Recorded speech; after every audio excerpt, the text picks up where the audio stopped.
Hello again, and welcome to another Heroes of the Storm quick tip. Today I wanted to cover dealing with the spiders on Tomb of the Spider Queen. And so as you can see, I went ahead and grabbed a game where the spiders are just dropping pre-10. So this is fairly common in the early game where both teams will get a turn in before 10, or in really one-sided games, sometimes a team will get 2 turn-ins before level 10. In this case, this is the second total turn-in of the game. First one we did got bot fort and some of the walls, as you can see, or rather all of the walls. And so this was our opponent's first web weaver turn-in, which is why the waves are pushed so far up. And so for anyone who didn't know, these spawn wherever the wave is currently. And so what happens is if you are the second to turn in, or you've already lost structures and your waves are getting pushed in, something you really have to think about when you go for turn-ins is where will they spawn? So in this case, we essentially have only 2 weavers to worry about. We can put bot on hold for a long time because it spawned all the way back here. You can see it walking. The other thing is, over time, the spider's health bars will naturally deplete. So not only will it take a while to get there, by the time it does, it will be far weaker. So there's no incentive for us to deal with this now. And in fact, they have to have their Urel kind of clear up the wave because we have a catapult and siege giants in that lane.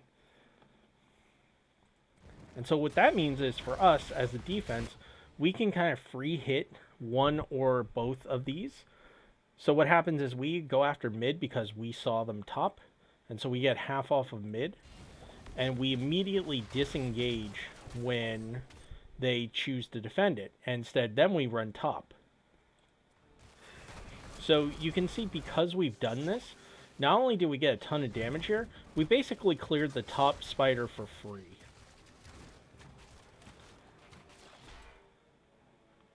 Something else of note, if you've ever watched a more in-depth Tomb video, you'll know that these little spider minions do most of the damage to structures. They do 106 per attack. So just something to keep in mind there is that if you are concerned about saving structures, sometimes killing the giant spider is less relevant than killing the minions it spawns. So as you can see, we've cleared both. Both teams have 10. Our Sylve is doing a little lane maintenance top. So part of the reason I wanted to show this game specifically is because if you're the one pushing with web weavers, what you want to do is if you can duck out of vision, you can set up bush traps. So if you're protecting top, you can be here, you can be here. If you're in mid, obviously, then you have this, and this is an option. Although, if you're in the middle of the lane, usually it's much easier for the enemy team to scout these out ahead of time. And then if you're bot, obviously, you have 3 good hidey holes and this bush. So, you have a lot of options. So, theoretically, what we should be doing is, you can see our KT and how they're pathing. We should be going this way and going the safe rotation route. The spider is already below half-life. There's not a lot else to worry about. We may lose wall. We may even lose well. But regardless, as long as we do this safely, they can't really stop us. So what they've done is they've set up their bush trap. And unfortunately for us, our offlaner runs into it. I am also going with him, and then I realize right about here that's like, wait, we can't go this way. We have no vision of them. And sure enough, we just walk right in, and you see me turn at the last moment, but it's too late. And they do a great job of completely nullifying the Sonya, and while it's not all a hard CC chain, she has no chance of escaping and getting out. And I get pulled back in, and I take a lot of damage there. And I think had they had a little more CC, or the Urel had, say, jumped in over the wall here and hammered, then I probably would have died as well.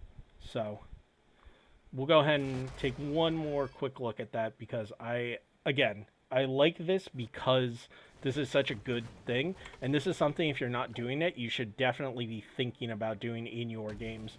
Remember, this only works if they don't have vision of you and they don't see you where you ducked out of. So in this case, because they set it up far enough ahead of time and they were out of vision for a significant period of time, this works really well. Yeah.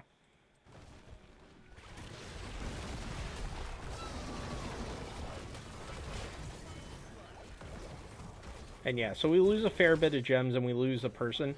And because we're not there, the rest of our team is slow in getting here to clear this up. So we do end up losing Wall and Well, and we also lost, I think, 17 gems and whatever XP from the kill. So yeah, this was really well done by them.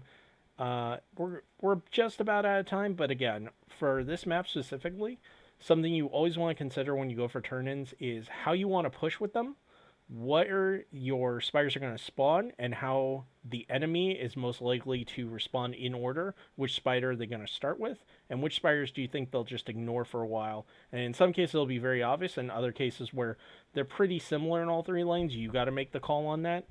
And finally, how do you take advantage of your enemy? Because when they are clearing the spiders, obviously they're all in vision, and how do you take advantage of that knowledge? Again, not really something you can do without being a stack with comms, but that's the whole idea of this series is if you're in coordinate or if you're in a 4 or 5 stack with comms, these are the kind of plays you want to be looking at making.